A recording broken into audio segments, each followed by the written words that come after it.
The only sound between us was the clinking of silverware on porcelain as the candlelight flickered, throwing long shadows on the dining table. It should have been just another quiet evening in our house. Another meal between a husband and wife. But the tension that had been building was heavy in the air. Isabel sat across from me, her gaze far away, her stance rigid. She hardly touched the food I had made, and every few minutes she glanced at her phone as if waiting for something. I had ignored these signs for years, told myself it was stress, just a phase. But deep down, I knew. Love doesn't just fade like this. Not without a reason. Finally, I broke the silence. "You're not eating." She blinked, as if snapping out of a trance, then nodded while looking at my plate. "I'm not that hungry." My hunger was fading too. I'd rehearsed this conversation. In my head 1,000 times imagined countless outcomes, some civil, others explosive. But none of them prepared me for what she said next.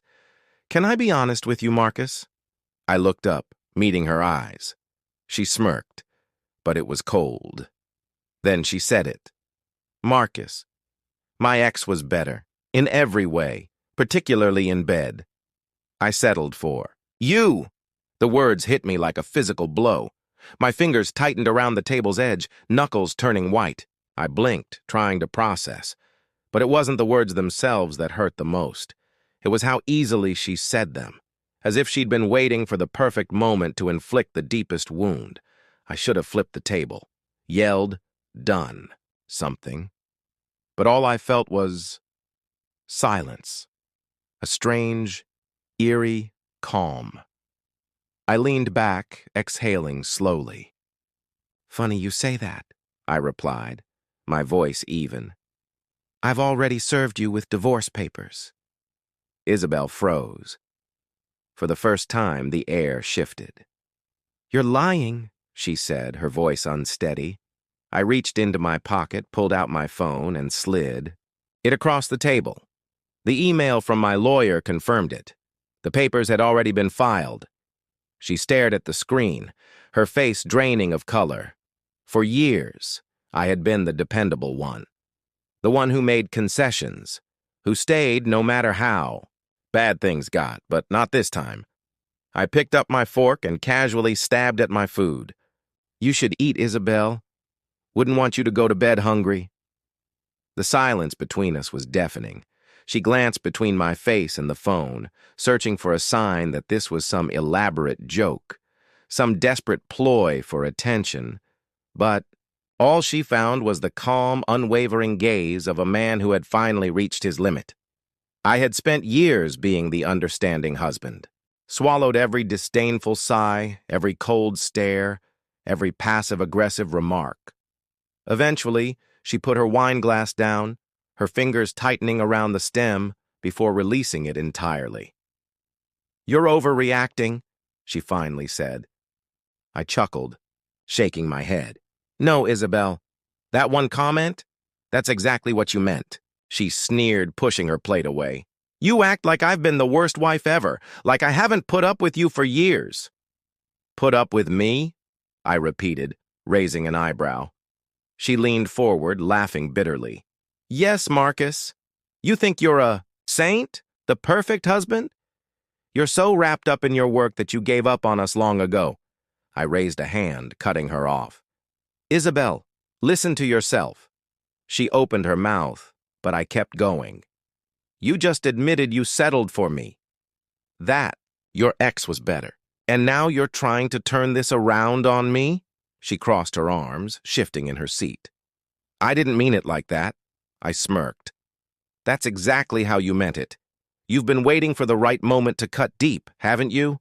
"For a moment," she faltered. Regret flashed across her face, but it vanished just as quickly. She straightened her shoulders, slipping back into the role she knew best. "You're making a mistake, Marcus," she said, her tone calmer now. I stared at her, let the silence stretch until she was the one shifting uncomfortably. Then, I pushed my chair back and stood up. "The mistake," I said, "was staying this long. Her Nostrils flared. You think you can just walk away? That everything will magically be better? I shrugged, grabbing my phone. I don't think it will be easy, but I know it will be worth it, she scoffed.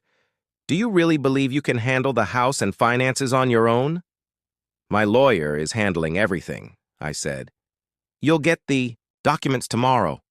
Sign them, or don't. Either way, I'm done. She gripped the table's edge, grounding herself. Then, in a voice low and sharp, she whispered, Do you really think you can survive without me? I smirked. Isabel, I haven't been living for years. I'm about to start. I grabbed my jacket and headed for the door. You'll regret this, she called after me, her voice slicing through the silence. I paused, hand on the doorknob, looked back one last time. The only thing I regret, I said, is not doing this sooner. Then I walked away. The night air hit me like a cleansing wave. The house behind me, a place that had once been a home, was now just a prison of bitterness and unfulfilled hopes. I knew this wasn't the end. It was only the beginning. But for the first time in years, I could breathe. As I drove across the city, the only sound coming from the car was the gentle hum of the engine. My jaw was clenched on the steering wheel, but it wasn't rage anymore. It was finality. I was driving away from her, not from my house. The receptionist hardly looked up when I checked into the hotel again, the same one I had been sleeping at since I left.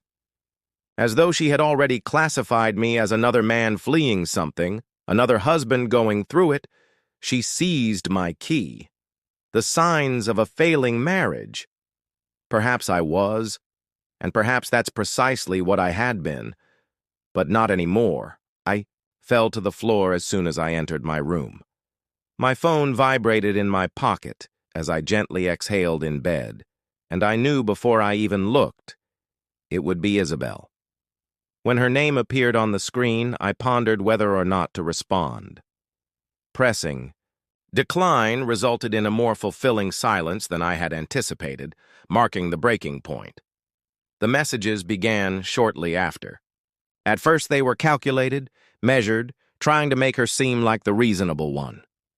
Marcus, I get that you're furious, but can we have an adult conversation about this? I let them stay there, unopened, unanswered. I believe you're making an emotional decision and you need some time to calm down. Then the tone changed. You're acting like ignoring me will make everything better. Childish. But I didn't answer. And when she saw that I wasn't complying, I nearly burst out laughing at her next message. I don't even care anymore. I had endured years of emotional manipulation and sleepless nights. Years of apologizing to keep the peace. Years of being treated like an afterthought. But to her, I was weak for leaving. I didn't fall for it. I put my phone down, sprawled out on the bed, and closed my eyes. Nevertheless, I woke up the following morning feeling lighter than I had in years. Breakfast was stress-free, no icy looks from across the table, no second-guessing my words or actions. For the first time in a long time, I was content. I was sorting through work emails when I noticed a subject line that made me pause. Confirmed. Divorce papers served. I leaned back in my chair, slowly releasing my breath. This wasn't just another fight. By the afternoon, Isabel would realize that. When my phone rang for the 6th time in a row, I finally answered. There was a brief silence on the other end before she spoke. You actually did it. She almost whispered it to herself. You actually filed for divorce. Her voice was smaller than I had ever heard. I didn't reply. She took a short breath. Marcus, we can fix this. Sure, we fought. But this isn't a fight, Isabel, she interrupted, voice trembling. This is the end. You don't mean that. I do. I had waited for her to love me the way I deserved, and for the first time in our marriage, I truly meant it. She let out a shaky breath. Marcus, we can work through this. I know I haven't always been perfect, but isn't this worth fighting for? I closed my eyes, letting her words settle. I waited for the doubt to creep in, but it never came, because I had already fought. For years. And I was exhausted. When I finally answered, my voice was calm. It's not. She hadn't expected that. She had relied on my constant efforts to fix what was broken for so long, she thought I'd keep doing it. Her voice sharpened, frustration seeping through. You think leaving will make things better? You think you'll find someone else, someone who... I smirked. You don't get it, Isabel. Silence. I don't need someone else. I just need someone who actually wants me. She had no reply. Then, after a long sigh, she said, Fine, let's not make this easy. For a moment I thought she might let go, but then she spoke again. I'll see you in court, Marcus. The call ended. I stared at my phone for a long time before putting it down. She wasn't going to let go. She was going to fight, not for our marriage, but for control. But she didn't realize I had already done the hardest part. I had left the rest, just paperwork. That night, I walked through the city, the air feeling different, lighter. For the first time in years, I wasn't wasting my days trapped in a toxic love cycle. I wasn't waiting for someone to finally see me. I had chosen myself, and that was more important than anything else.